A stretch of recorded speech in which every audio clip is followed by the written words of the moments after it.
I'm Natalie Carter, 30 years old, and 3 years ago, I walked away from a family that never saw me. I built a company, a life I loved far from their whispers and judgment. But when I got that invitation to Grandma's 80th birthday, everything I had fought for was at risk. My sister thought hiring a private investigator would expose my failure. She had no idea what he would really find. If you've ever felt like the black sheep, keep watching. I thought I had finally escaped the noise of my family when I moved to Austin. 3 years of building a quiet, steady life with no unexpected knocks on my door. 3 years without the constant edge in my mother's voice or the fake sweet smiles from my sister Sabrina. But that morning the envelope was sitting in my mailbox heavier than it should have been. Cream paper, elegant cursive, my name spelled out in my mother's handwriting. I stood there, keys still in my hand, the Texas sun warming the back of my neck as I stared at the envelope that could ruin the peace I had fought for. I walked back inside, closing the door softly so it wouldn't echo in the loft. The kitchen smelled like coffee, and Ethan was at the counter typing something on his laptop, glasses slipping down his nose. He looked up and smiled, that soft smile that reminded me I was safe here.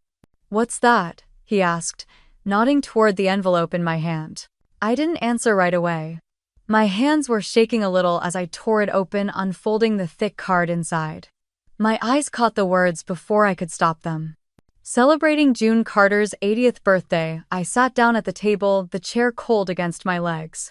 Ethan stood closing his laptop, moving toward me, concern crossing his face. "It's from them, isn't it?" I nodded, placing the invitation on the table between us. The gold lettering shimmered under the morning light, mocking me. I pressed my palms against my thighs to stop them from shaking. "It's for Grandma's birthday," I said, my voice softer than I meant it to be. "She's turning 80. Ethan leaned back against the counter, folding his arms. "Are you thinking of going?" I didn't answer. Instead, my eyes drifted to the small framed photo of me and Grandma June on the shelf, taken years ago at a summer fair when she insisted I try the funnel cake even though Mom said it was too messy. She had been the only person who told me I was good enough, even when I came home crying after Sabrina got another award and I got silence. "I don't know," I finally said, staring at the card again. "I haven't seen them in 3 years, Ethan." He nodded slowly. "But you miss her?" I swallowed, a tight knot forming in my throat. "I do. But I can't handle them. Not again." Ethan moved closer, sliding the invitation aside, taking my hand in his. His hands were warm, steady, grounding me in the present. "This is your choice, Nat. You know that, right? No one can force you to go." I nodded again, but my chest felt heavy. I could still hear my mother's voice, sharp and cold, telling me I was selfish for moving to Austin. That I was throwing away everything the family built for me. I could see Sabrina's smirk, the way she would toss her hair back and call me dramatic. But then there was Grandma's voice, softer, telling me I was talented. That I deserved to live a life I loved, even if they didn't understand. Ethan's thumb rubbed over my knuckles, pulling me back.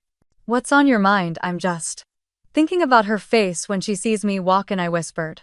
"But I'm also thinking about Mom and Sabrina and the way they'll look at me." Ethan stayed silent, giving me space. I stood, walking to the window, looking down at the quiet street below. Austin had become my home, my refuge. I had built Carter Creative from nothing, hired 12 people, and just last week I was this close to signing a $500,000 branding deal with a venture capital firm. They didn't know any of that. To them, I was still the black sheep who ran away. I turned back to Ethan, who was watching me carefully, patient as always. His blue eyes steady, his expression calm. "If I go," I said, my voice firming, "I'm not going for them. I'm going for her." Ethan's lips curved into a small smile, one that reached his eyes. He stepped forward, brushing a strand of hair behind my ear. "And that's the only reason worth going for." I closed my eyes for a moment, letting his words sink in. The only reason worth going for. I knew it was true, but truth didn't make it easier. "I don't even know if she wants to see me," I whispered, opening my eyes to meet his. "What if she's disappointed in me?" Ethan shook his head, his hand still resting against my cheek. "June has never been disappointed in you, Nat. She's the one person who saw you for who you are." I leaned into his touch, remembering the way Grandma June would pull me aside during family dinners, slipping me a cookie or letting me sneak away to draw in her kitchen while everyone else talked about Sabrina's latest achievements. She would tell me in that warm, calm voice that I was enough just as I was. I pulled away, gently walking to the counter to grab my coffee. The steam curled into the morning light as I took a sip, letting the warmth settle my nerves for a moment. "You know they'll be there," I said, staring into my cup. "Mom, Sabrina." I can already hear the comments, the looks. Ethan stepped closer, pulling out a chair and sitting down. "You've built a life here, Nat. You have nothing to prove to them." I nodded, but the tightness in my chest didn't ease. "I know, but it's like I'm 17 again when I think about seeing them." Ethan let out a quiet laugh, not mocking, but soft. "That's what they do, Nat. But you're not 17. You're 30. You run a successful business. You're strong." I set the cup down, running my hand over the smooth counter. "They don't know that. To them, I'm still the disappointment who ran away." "Does it matter what they think?" Ethan asked, raising an eyebrow. I hesitated, chewing on my bottom lip at number, but it feels like it does. Ethan stood, wrapping his arms around me from behind, resting his chin on my shoulder. His warmth, his steady breathing helped me find a small pocket of calm. "You're going for her, Nat. For Grandma June. Not for them." I leaned back into him, closing my eyes. "Yeah." We stood there for a while, letting the morning fill the silence. My phone buzzed on the counter, jolting me. I glanced down and saw Sabrina's name light up the screen, her name like a blade against my peace. I didn't answer. The phone rang until it stopped, leaving only the hum of the fridge and Ethan's steady breathing. "You okay?" he asked. I shook my head, letting out a breath. "I don't want to talk to her." "Then don't," he said simply. I turned to face him, searching his eyes for the fear I couldn't name. "What if going back ruins everything I've built here?" Ethan tilted his head, studying me. "What's the worst that could happen if you go?" I opened my mouth, but nothing came out. Images flashed in my mind. Mom's disapproving frown. Sabrina's fake pity smile. The whispers of aunts and uncles I barely knew, all of them looking at me like I was the failure in the family. My stomach twisted, and I placed a hand against it, trying to breathe. Ethan stepped back, giving me space. "Natalie, what is it that you're really afraid of?" I swallowed hard, my voice barely above a whisper. I'm afraid they'll make me feel small again." Ethan didn't move, letting me say it out loud, letting it hang in the air. I wiped at a tear I hadn't noticed falling, taking a shaky breath. "I don't want to lose myself again." "You won't," Ethan said, his voice firm, pulling me back from the edge. "You've worked too hard, Nat. You're not that scared kid anymore." I nodded, pressing my lips together to keep them from trembling. "I need to see her," I finally said. "I need to see Grandma." Ethan's shoulders relaxed and he nodded. "Then we'll go." I looked up at him, hope flickering. His lips curved into a small, confident smile. "You think I'm letting you walk in there alone?" I let out a breath that turned into a small laugh, leaning into his chest, letting the safety of him wash over me for a moment. "Thank you," I whispered.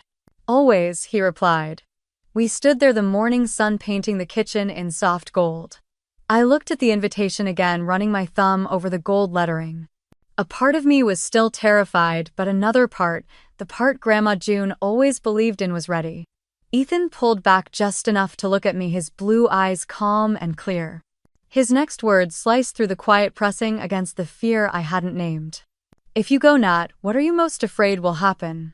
I didn't answer him right away. The question sat heavy between us, pressing against old scars I had tried to forget. I turned, walking to the window, pulling back the curtain to watch the morning traffic crawl past our building. My reflection stared back at me, hair tied in a messy bun, dark circles under my eyes, a reminder of how little sleep I had gotten since that envelope arrived. "I'm afraid," I finally said, my voice low, "that they'll make me feel worthless again." Ethan stayed quiet, letting me say it. Letting me feel it. "They always had a way of doing that," I whispered. "It didn't matter what I did, Ethan. Nothing was ever enough." I saw him nod in the reflection, his arms crossed, jaw tight. "Tell me," he said softly. So I let the memories come. I saw Mom standing in the kitchen, her lips pressed tight as she looked at my acceptance letter to the art program at Oregon State. You really think this is a smart choice? Natalie, she had asked, her voice cold. You can't eat paintings. I remembered looking down at the paper, excitement draining from my body replaced by that familiar heaviness in my chest.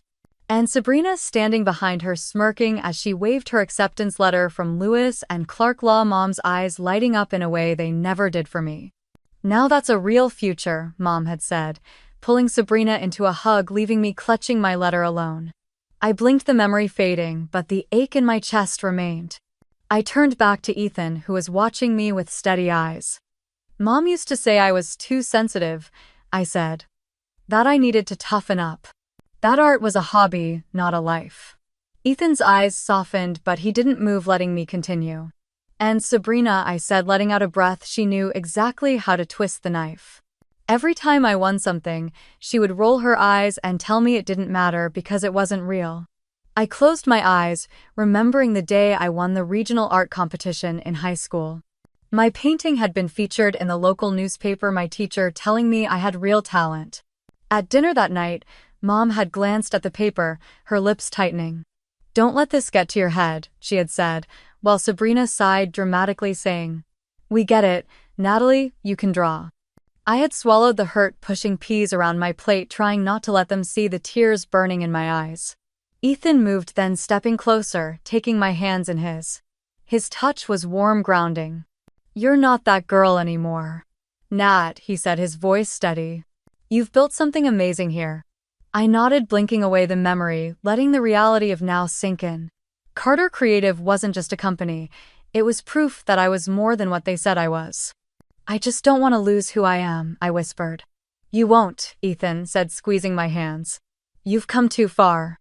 I took a deep breath, letting his words settle the storm inside me.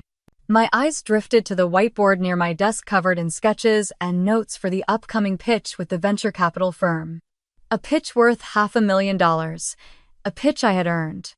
I used to think I had to prove myself to them, I said quietly. That if I became successful enough, they'd finally see me. Ethan shook his head, brushing his thumb across my knuckles. You don't need their validation. I nodded, a small, tired smile pulling at my lips.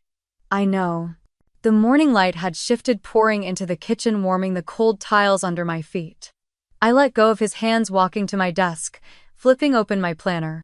I have a call with the team in an hour, I said, clearing my throat, pulling myself back into the present. Ethan leaned against the counter, arms crossed, watching me with a soft smile. You've got this. I glanced back at him, letting myself breathe, letting the quiet moment settle into something close to peace.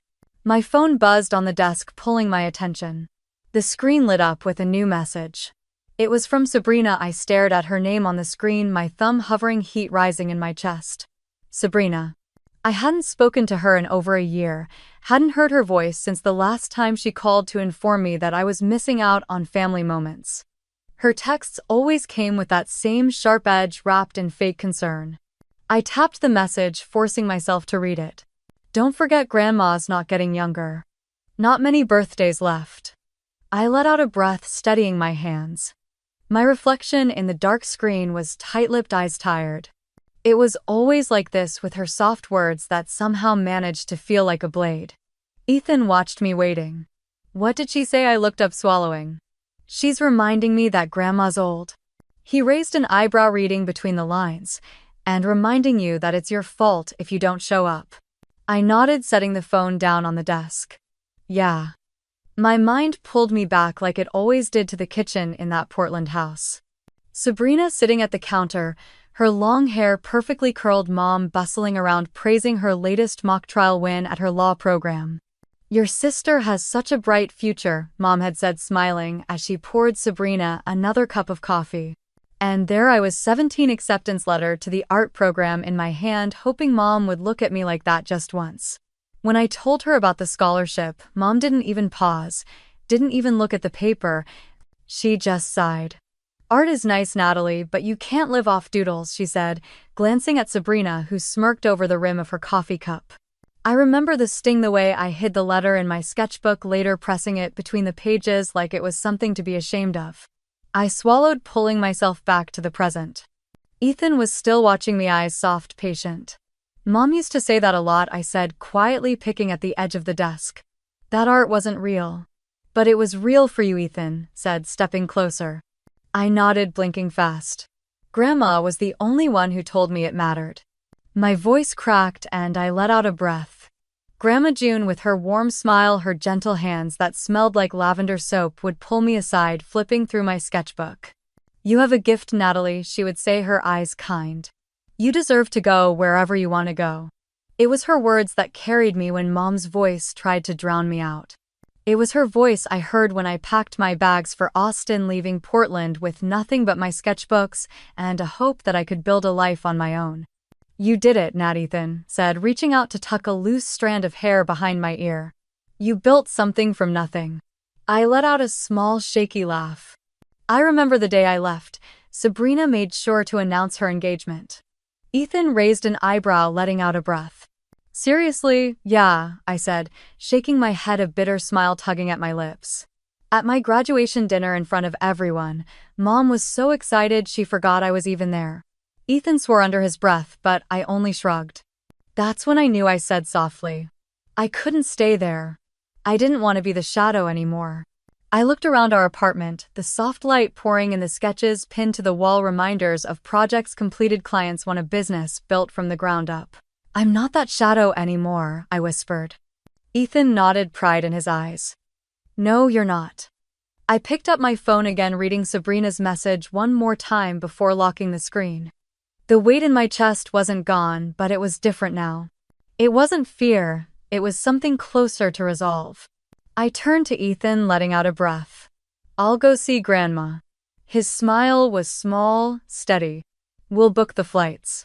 I nodded, letting the quiet settle again as I placed the phone back on the desk. The sun had shifted, pouring light across the floor, catching the edge of my sketchbook. And just as I reached for it, my phone buzzed again, Sabrina's name lighting up the screen. But this time the message was different. The message was short, almost careless in its tone. Don't be late. Grandma wants you there on time. I stared at it, reading it again, trying to find the sharp edge I knew was there. It was the kind of message Sabrina sent when she wanted to sound helpful but meant to remind me I was the outsider coming back. I dropped the phone onto the desk, letting out a breath I hadn't realized I was holding. My fingers brushed over my sketchbook, grounding myself in the present.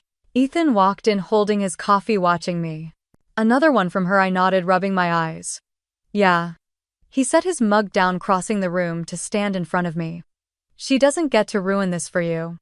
I looked up at him, exhaustion pressing behind my eyes. I know. Ethan reached for his laptop on the table. Flights are booked, he said, glancing at me. I got us a hotel close to your grandma's place. I blinked, the words settling in. You didn't have to. He shook his head. You're not staying at your mom's house. Not even for a minute. I let out a shaky laugh. Yeah, I know. He leaned against the counter, sipping his coffee, watching me with that calm patience he always had. What are you bringing for June? I glanced at the canvas propped against the wall, still wrapped in brown paper. A portrait, I said, walking over to it. Of her at the lake last summer. Ethan smiled, his eyes softening. She'll love that. I traced my fingers along the edge of the paper, remembering the day I took the reference photo. Grandma June in her sun hat, sitting by the water, her reflection rippling in the lake. She had looked at me and said, "This is the happiest I've been in a long time." I closed my eyes, holding onto that memory. That night, I packed my bag carefully. Clothes for a few days, my laptop, files for the branding pitch I needed to review on the plane, a folder of contracts that still needed signatures. I slid the wrapped portrait into a padded case, laying it gently on top. Ethan watched from the doorway, arms crossed, quiet. You're still working. I glanced up, pausing. The pitch is next week. I can't drop it now. He nodded, stepping into the room, reaching for my hand.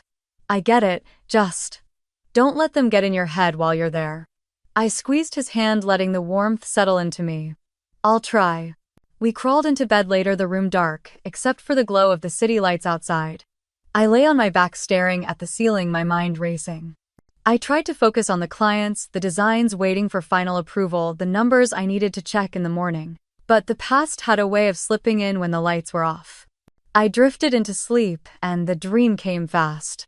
I was back at the dinner table in Portland, the heavy silence hanging between bites of overcooked chicken. Mom was across from me, her eyes sharp judging. Sabrina sat beside her, a glass of wine in hand, smirking. "So Natalie," Mom said, her voice sweet and sharp, "what exactly do you do again?" "Draw little pictures." Sabrina laughed softly, tilting her head. "Is it even a real job?" I opened my mouth to speak, but nothing came out. My throat closed, my hands trembling in my lap. I could feel every eye on me, waiting, judging, amused. Mom's voice cut again. "It's time to grow up, Natalie." I tried to speak, to defend myself, but the words were gone, stolen by the fear I thought I had left behind. I jolted awake, my chest tight, breath caught in my throat. The room was dark, the sheets tangled around me. Ethan stirred beside me, turning to face me in the darkness. "Nightmare," I nodded, unable to speak, tears pressing hot against my eyes. He reached for me, pulling me into his arms, his hand rubbing circles on my back. "You're not there anymore, Nat. You're here." I buried my face into his shoulder, letting the tears slip quietly. It felt so real. "I know," he whispered, pressing his lips to my hair. "But you're not that girl anymore." I held on to him, letting the shaking slow, letting his warmth remind me of who I had become. Of what I had built. Of why I was going. "You're going for her," Ethan whispered again, his voice steady. "Not for them." I pulled back just enough to see his face in the faint glow from the window. His eyes were clear, steady, the way they always were when I needed them most. "I know," I whispered, my voice rough. "I just need to remember that." He brushed a thumb across my cheek, catching the last tear before it fell. "You will." We lay back down, his arm around me, and I closed my eyes, forcing myself to focus on his heartbeat, letting it anchor me until I drifted into a restless sleep. Morning came too soon. I moved quietly through the apartment, folding clothes into my suitcase, each movement careful, deliberate, grounding.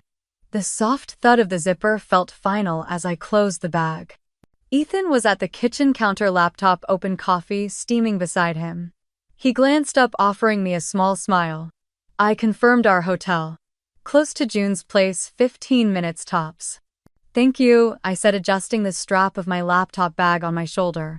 He closed his laptop, walking over to where the wrapped portrait leaned against the wall. He ran a hand over the paper, careful, like he was afraid to disturb it. "She's going to love this." I smiled, though it felt tight. "I hope so." Ethan looked at me, tilting his head. "You ready?" I nodded, but the truth was I wasn't sure I ever would be.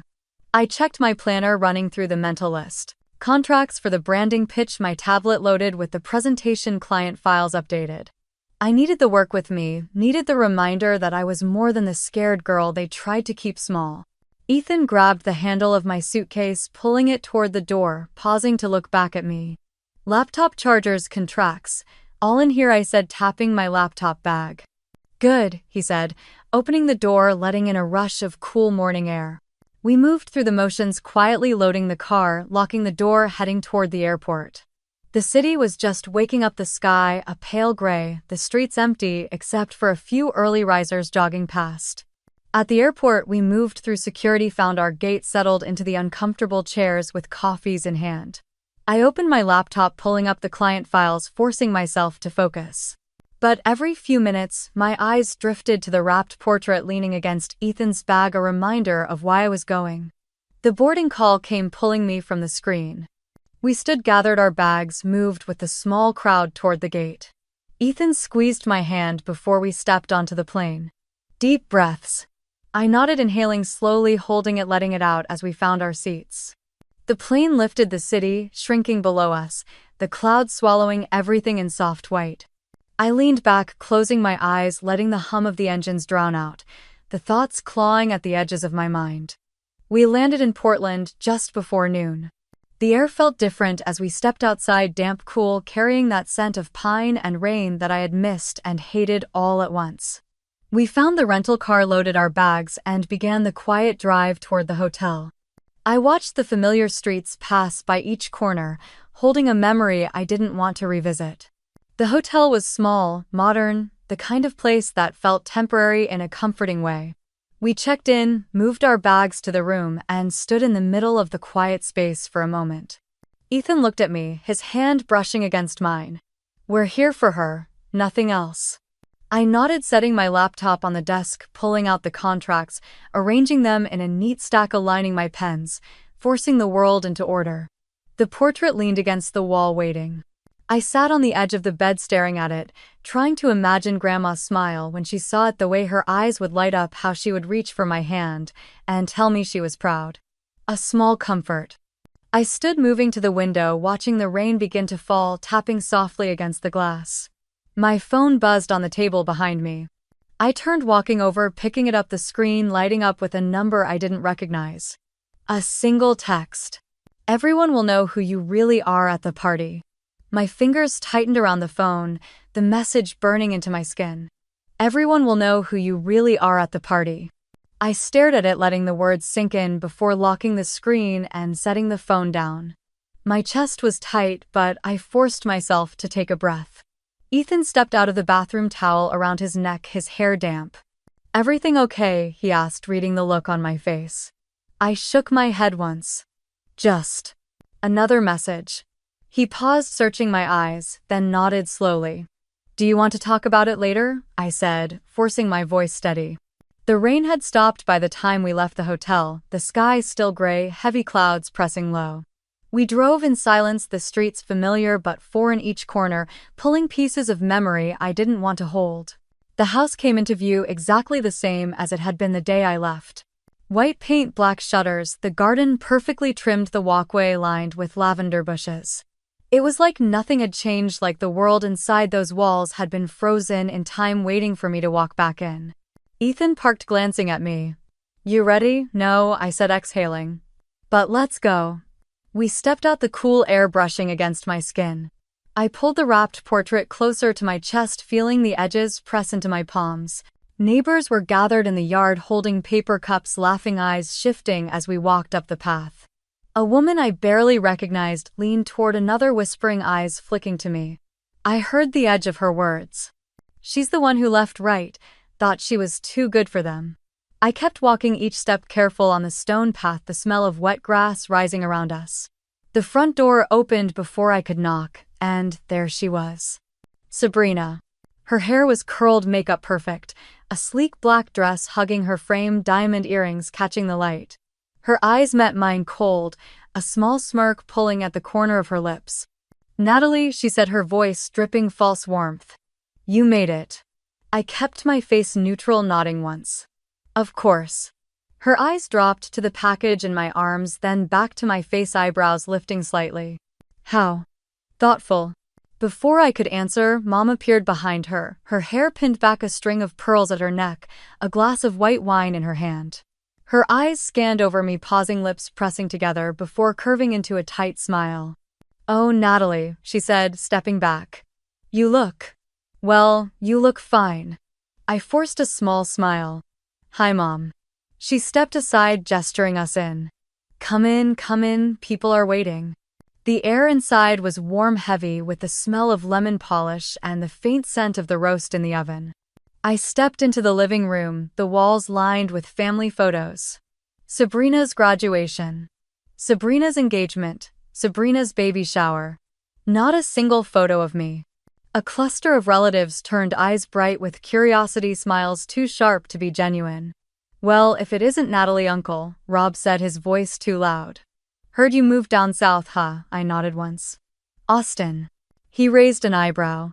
"Doing what exactly?" I shifted the package in my arms, meeting his eyes calmly.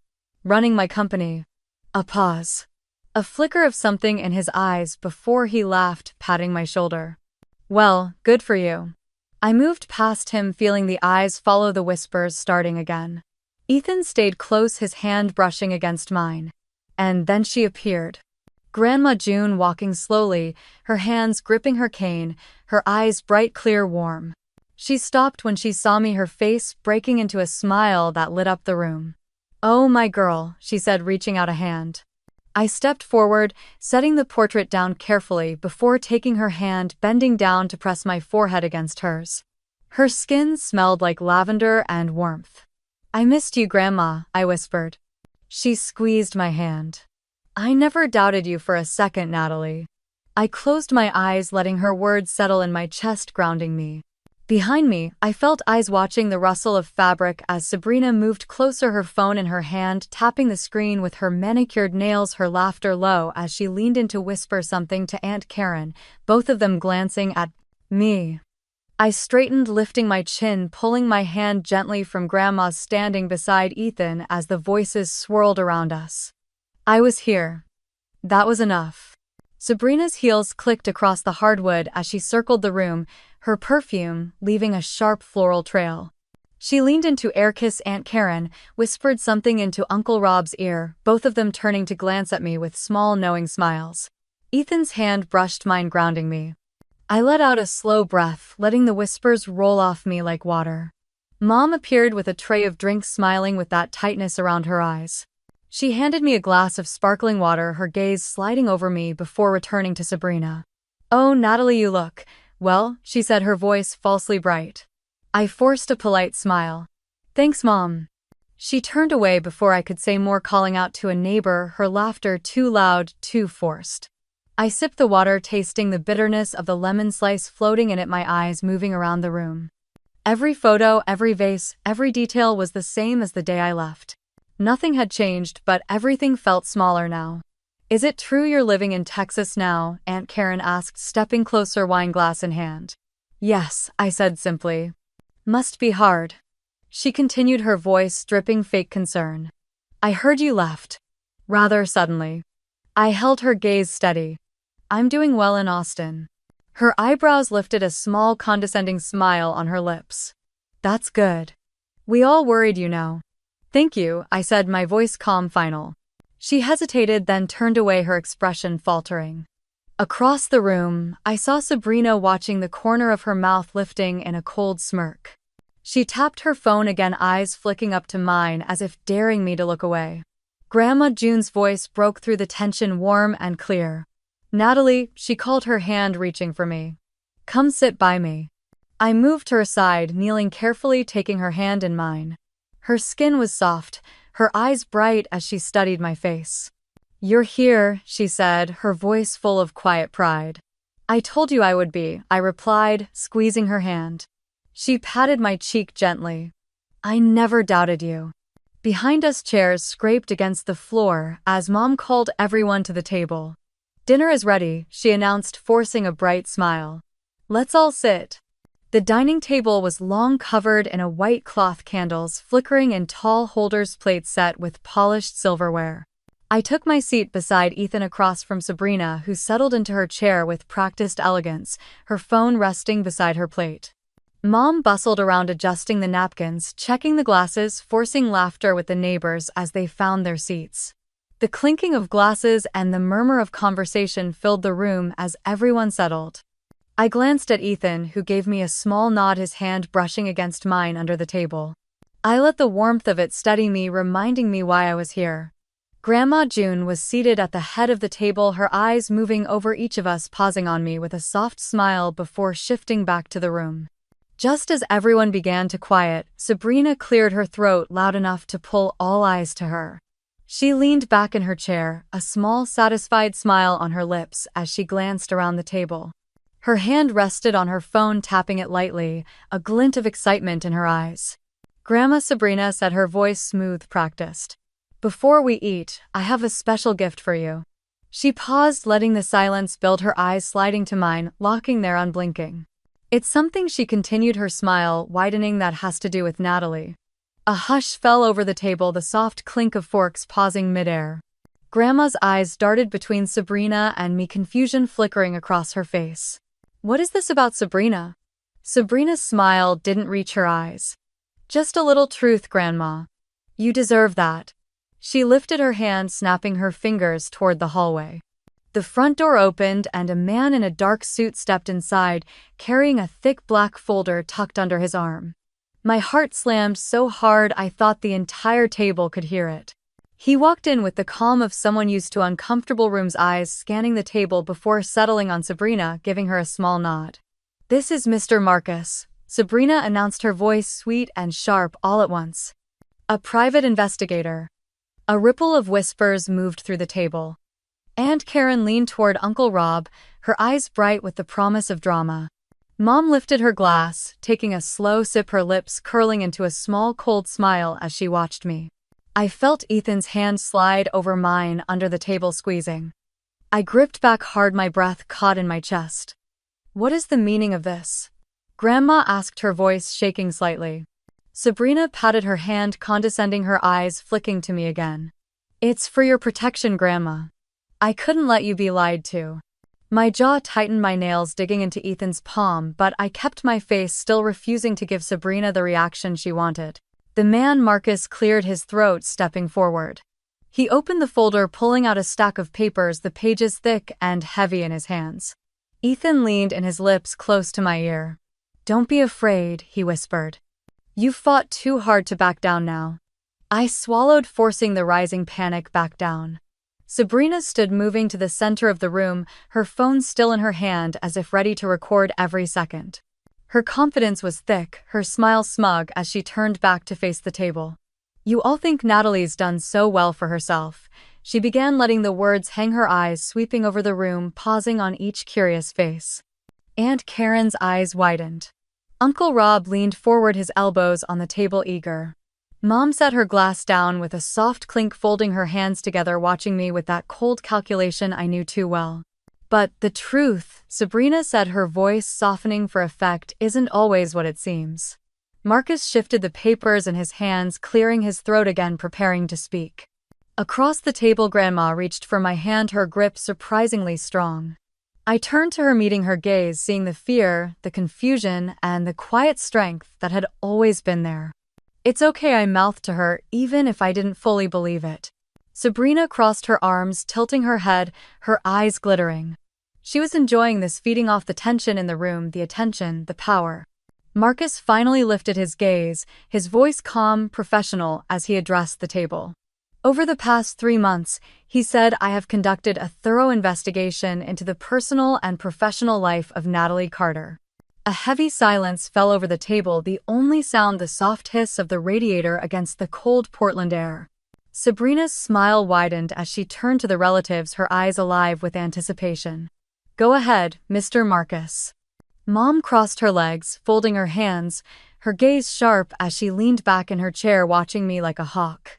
Aunt Karen shifted closer, her phone in her hand, already recording. I could feel my pulse in my throat, my hand gripping Ethan's under the table. He squeezed back, steady, solid, grounding me as I forced myself to keep breathing. Marcus adjusted the folder, pulling out the top page, his eyes scanning the words before lifting them to the room. "I reviewed financial statements, business filings, and property records," he said, voice even. "Conducted interviews and direct observation." He paused, letting the words settle, the silence thick, almost suffocating. Sabrina tilted her head, feigning sympathy as she glanced at Grandma. "I just didn't want you to get hurt, Grandma." Grandma's eyes flickered with confusion, her hand gripping the armrest, her gaze darting between me and Marcus. I swallowed hard, forcing my voice steady. "Let him finish." Marcus nodded, flipping to the next page, his tone still professional. "Natalie Carter currently resides in Austin, Texas, in a purchased condo valued at $850,000. The room shifted, a few gasps breaking the silence. He continued. "She owns and operates Carter Creative, an independent branding and design agency with 12 full-time employees." Sabrina's face flickered, her lips parting, confusion slipping past her composure for half a second before she recovered. Marcus lifted another page. "Last year, her company reported over $3 million in gross revenue with major contracts with national clients." Mom's wine glass slipped slightly in her hand, the liquid sloshing near the rim as she tried to keep her face blank.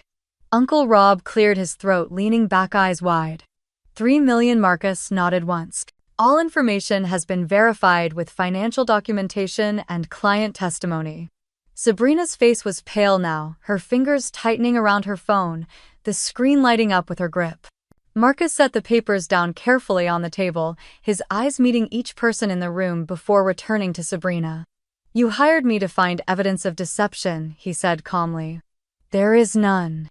The silence was deafening, the ticking of the old clock in the hallway the only sound. I felt Ethan's hand squeeze mine again, his thumb brushing across my skin, warmth rushing back into my body. Grandma let out a breath. I didn't know she was holding her eyes, turning to me, tears glistening as she smiled, her hand reaching for me across the table. Sabrina's lips parted, a small strangled sound escaping as she stood the chair, scraping harshly against the floor. "This can't be right," she said, her voice rising, cracking. "Check again." Marcus raised an eyebrow, unbothered. "Everything has been cross-checked."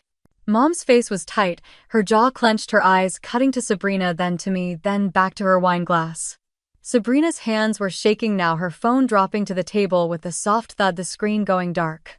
Marcus gathered the papers, calmly stacking them before looking back at the room. "These are the results," he said, his voice final steady. He paused, letting the moment land before he spoke again, his eyes shifting directly to Grandma. "Natalie Carter," he said, his voice clear, "is exactly who she says she is." The silence after felt like the loudest sound I had ever heard. Sabrina's smirk shattered, her eyes blinking fast, her fingers frozen around her phone. "That's not," she started, her voice trembling thin. Marcus didn't look at her. "The findings are clear." Mom's eyes flicked sharply to Sabrina, her jaw clenching, confusion shifting into something darker. Her fingers tightened around her wine glass, setting it down with a clink as she swallowed hard. Aunt Karen lowered her phone, avoiding eye contact. Uncle Rob exhaled, shaking his head. "Well, I'll be damned." Ethan's hand pressed firmly against my back, warm, reminding me I was here in my truth, no matter who tried to take it. Sabrina's lips parted again, her voice cracking. I was only trying to protect Grandma from lies." "Don't lie to me, Sabrina." Grandma's voice cut through, shaking but firm as steel I had seen in her only a few times. "You wanted to humiliate her." Sabrina's shoulders curled inward, her perfect posture shrinking as she tried to hide behind her hair, her screen lighting up and going dark as her fingers tapped it uselessly. Marcus lifted his tablet, tapping the screen. The television flickered, coming alive with bright images. Me in the Carter Creative office, surrounded by my team's smiles and confetti raining down during a product launch. A video clip of me stepping onto a stage in Austin, shaking hands, holding an award, the lights catching on my hair as I grinned alive. Another clip, me on a business panel, speaking with calm confidence. My voice filled the room. Success isn't about proving them wrong, it's about becoming who you know you are. The room was frozen, all eyes on the screen. No one dared to look at me. I could see Mom swallowing, blinking too fast, her lips parting, unable to form words. Sabrina's breath hitched, tears slipping down her cheeks as she shook her head, whispering, "No, no, no." Marcus kept reading, his tone even professional. Carter Creative generated over $3 million in revenue last year, working with national venture funds and managing high-value contracts without legal or financial issues. The words echoed, filling every corner of the dining room that had once felt like a cage to me. Aunt Karen's husband whispered. 3 million. Sabrina's mascara was smudged now, her tears streaking down her cheeks, her fingers gripping the edge of the table as she shook her head again, whispering, "No, this can't be what you found." "It is," Marcus said, calmly lowering the tablet. Grandma's hands came up to her mouth, tears rolling, her shoulders trembling as she looked at me with pride that shone brighter than any light in that room. "I always knew," she whispered, her voice breaking, her smile unshakable. Ethan's hand slid from my back to my shoulder, squeezing, gently grounding me in the warmth, reminding me that I didn't owe anyone in this room an explanation. I lifted my chin, letting them see me, letting them see that the woman standing before them wasn't the girl who once shrank at their judgment. Grandma pressed her hands on the table, pushing herself up, her voice trembling but strong as she looked around the room. "Natalie," she said, her eyes locked on mine, "tell them what you've built." I stood, the chair scraping softly against the floor as I rose, letting the silence fill every corner. All eyes were on me, the same eyes that once looked past me, through me, as if I didn't matter. Now they waited, some wide with shock, others narrowed with judgment, some simply tired, but they were all looking. Grandma's hand was still on the table, her knuckles pale but her eyes bright, urging me, believing in me the way she always had. I took a breath, steady, letting the air ground me, letting the years of fighting for every inch of my freedom hold me up now. "I built Carter Creative 3 years ago," I said, my voice calm, clear. "I started with one client while working nights, saving every dollar, pouring it back into the business."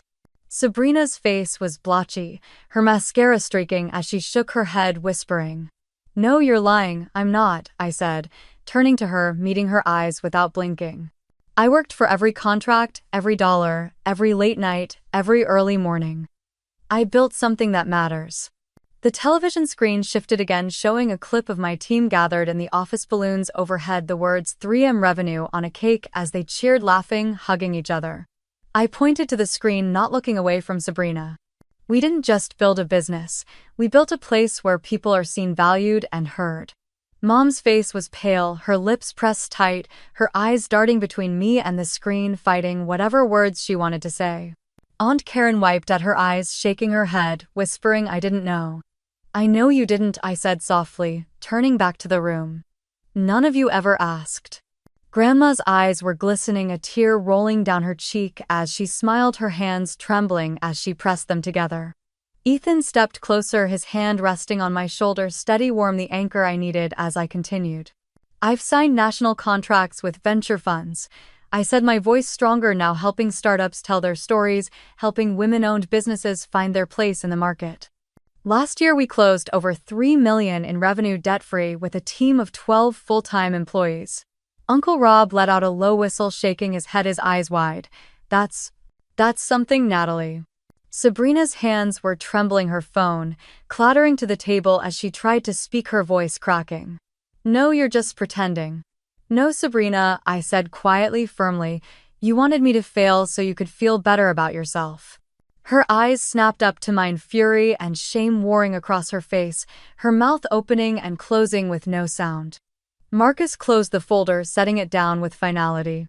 "There is no fraud, no hidden debt, no secrets. Only a successful woman who did what she said she did." The room was silent again, thick with everything that had been said, everything that had never been said. Grandma reached out, taking my hand, her fingers soft and warm around mine, squeezing as tears fell freely down her cheeks. "I am so proud of you," she whispered, her voice breaking. Mom's eyes met mine for a moment, something unreadable there, something like regret, before she looked away, her shoulders curling and small. Sabrina sank back into her chair, covering her face with her hands, her shoulders shaking with silent sobs, the tension of her perfect facade crumbling in front of everyone. I let the silence hold, let the truth sit there in the air where it belonged. Then, just as I began to exhale, thinking it was finally over, the front door opened with a slow creak. And a tall man in a dark suit stepped in, scanning the room, holding a single envelope in his hand. "Delivery for Natalie Carter," he said, his voice deep, even carrying through the stunned room. I stepped forward, my heels quiet on the hardwood, reaching for the envelope. The man gave me a small nod, then turned and left without another word, the door clicking shut behind him. All eyes were on me as I turned the envelope over in my hands, the paper thick, my name written in careful script. My fingers tore the seal, pulling out a single sheet of paper, my breath steady as I scanned the words. It was a letter from one of my clients, a thank you note for our last campaign, praising the work, telling me how it had saved their business, how it gave them hope. I let out a soft breath, folding the letter carefully, slipping it back into the envelope. And I looked up. Mom was watching me, her eyes narrowed, her mouth tight, but she didn't speak. Sabrina's eyes were red, her shoulders hunched, her hands twisting in her lap. I didn't wait for them to speak first. "I didn't leave this family," I said, my voice clear, strong. "I left the way this family treated me." Sabrina's breath caught her head, lifting, her lips parting. "You think you're better than us?" "No," I said, shaking my head, meeting her gaze without blinking. "I don't think I'm better. I just know I deserve respect." A hush fell, the weight of my words settling over the room like a blanket. "I worked nights while building my business," I continued, my voice steady. "I worked while others slept, while others doubted me, while others called me foolish." I saw Aunt Karen wipe at her eyes, saw Uncle Rob nod slowly. "I was rejected more times than I can count," I said, letting the memory of those nights flicker behind my eyes, the fear, the exhaustion, the small victories that kept me going. But I didn't stop, and when I signed my first client, it wasn't luck, it was because I earned it. Sabrina let out a shaky breath, tears slipping down her face. "You were always jealous of me, Natalie." I let out a soft laugh, not cruel, just tired. "I was never jealous of you, Sabrina. I just wanted you to see me. To see that I wasn't here to make you look better." She pressed her hands to her face, her shoulders shaking. I turned, looking at the room, at the faces that had whispered about me, judged me, written me off. "I didn't build this for you," I said softly. "I built this for me." Grandma June's hand reached out, gripping mine, her touch warm, grounding. Her eyes were shining, her smile, small but proud. "You've shown them who you are," she whispered, her voice cracking. Aunt Karen's voice was quiet. "Natalie, I'm sorry. I didn't know." "It's okay," I said gently. "Now you do." The room was thick with silence, uncomfortable, heavy, but honest. I turned finally to face Mom. Her eyes were hard, her jaw tight, but she didn't look away. And I said, "I don't need your approval anymore." Mom's lips parted, but no words came out, her eyes flickering with something like disbelief, something like fear. I held her gaze steady, letting her see. I wasn't the girl who used to beg for her approval, the girl who would shrink at a sigh or a sharp word. I was done shrinking. Sabrina let out a shaky breath, her voice raw. "You think you're so perfect now." "Natalie," I turned to her, meeting her eyes calmly. "No, I don't think I'm perfect, but I know I'm not your shadow." Her face crumpled, tears rolling down her cheeks. "You always wanted what I had. The attention, the praise." I shook my head slowly. "I didn't want your attention, Sabrina. I wanted respect.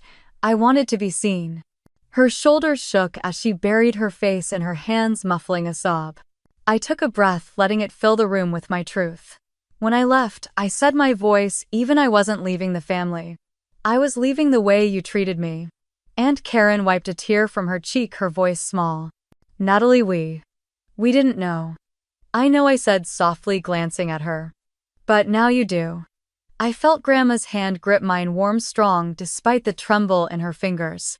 "You've shown them, baby," she whispered, her eyes shining. "You've shown them you can stand on your own." I smiled at her, a real smile, letting her see how much her faith in me had mattered, how it had saved me. The room was silent, except for Sabrina's quiet sobs, the hush, heavy, raw, but honest. I worked nights, I continued, letting them see it, feel it.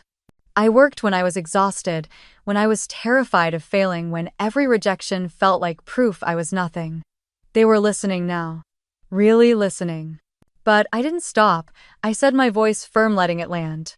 I signed my first client, then my second. I hired my first employee, then my 10th. I built something I'm proud of. Mom's eyes glistened, but she quickly blinked the tears back, her jaw tightening again. "You always wanted to be the victim," she said, her voice sharp but weaker than I had ever heard it. "No," I said, calmly, shaking my head. "I just wanted to be free." She flinched just slightly and looked away, her hands twisting together in her lap. A hush settled thick, the truth finally out in the open, undeniable. Then Grandma stood, her frame small, but her presence filling the room, her voice trembling but clear. "Everyone here sees you now, Natalie," she said, tears slipping down her cheeks. "And I am so proud of the woman you've become." I swallowed, my throat tight as I squeezed her hand back. Sabrina lifted her head, her eyes swollen, mascara streaking down her face. "I didn't know," she whispered, broken. "I didn't know you felt like that." I nodded once. "Now you do." She let out a sob, covering her face again, the weight of it all finally crashing over her. I looked around the room at the faces that once saw me as a disappointment, as a shadow, as less. They were seeing me now. And then I turned back to Mom, lifting my chin, letting her see the final truth. "I don't need your approval anymore," I repeated, letting it land. She opened her mouth, but before she could speak, the doorbell rang, echoing through the tense, quiet house. The doorbell echoed again, sharp, cutting through the heavy silence. Mom turned toward it, her face pale, but she didn't move. No one did. Ethan stepped forward, opening the door with calm ease, letting in the sound of the wind brushing past the hedges outside. It was a delivery driver holding a small box, the last of Grandma's ordered decorations that had arrived too late for the party. He handed it over, nodded, and left. The door shut softly, final. Mom let out a shaky breath, turning away without a word, walking down the hallway, her shoulders rigid, disappearing around the corner.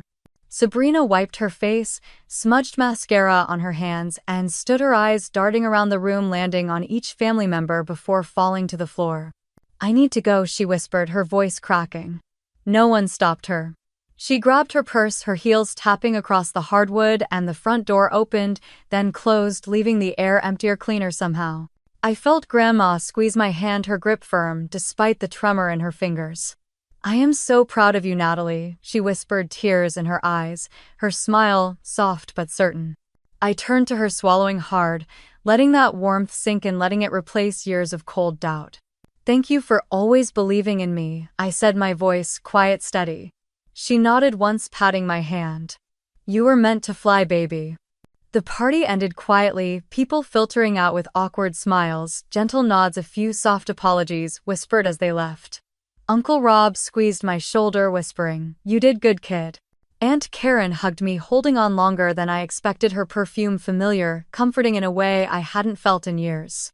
When the house emptied, the lights dimmed and the dishes were cleared, Ethan and I stepped outside, the cool night air brushing against my skin, sharp, real.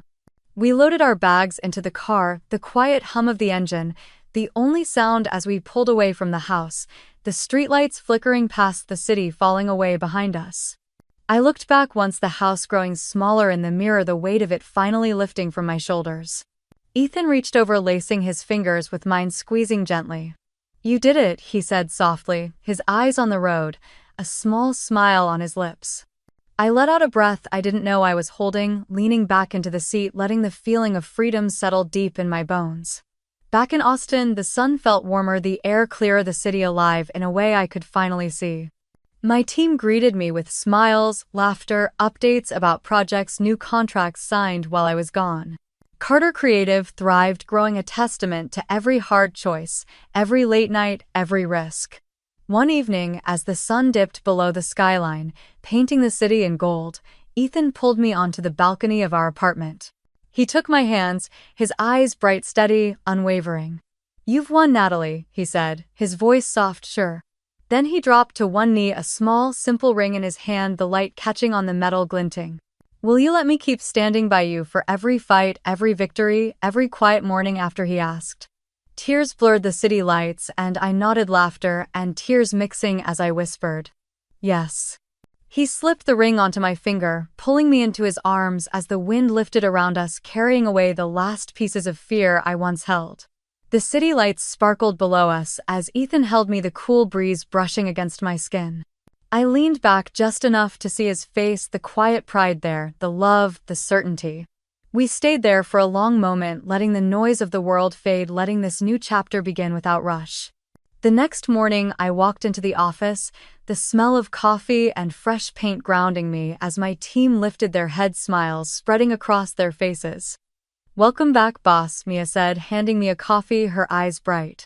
I smiled, looking around the space we had built, desks covered in sketches, screens filled with campaign plans, the hum of energy I had once only dreamed of creating.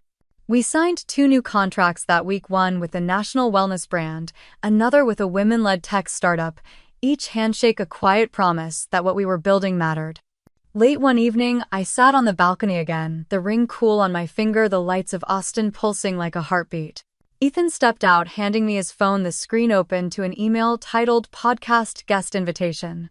"They want your story," he said, his eyes soft, proud. I let out a breath, nerves and excitement mixing, then nodded. "It's time." 2 weeks later, I sat in a small studio, the microphone close, my hands steady as I shared everything. The late nights, the failures, the fear, the victories, the day I chose myself, the day I stopped needing permission to exist. The podcast episode aired on Women Who Rise, and within hours messages flooded in from women across the country. They wrote about mothers who never saw them, sisters who used them as shadows, families who demanded smallness to feel big. They told me they cried, they cheered, they felt seen for the first time. One message read, "I walked away from my toxic family today after hearing your story. Thank you." I closed my eyes, letting the tears slip down my cheeks, letting the truth settle in a way it never had before. This was never about revenge. It was about freedom. About breaking the cycle. About living without fear. Ethan wrapped his arms around me from behind, pressing a kiss to the side of my head. "You didn't just win, Natalie," he whispered. "You changed everything." I turned in his arms, resting my forehead against his, the city lights blurring behind us, the future open, waiting. Have you ever been in a situation like this? Share in the comments.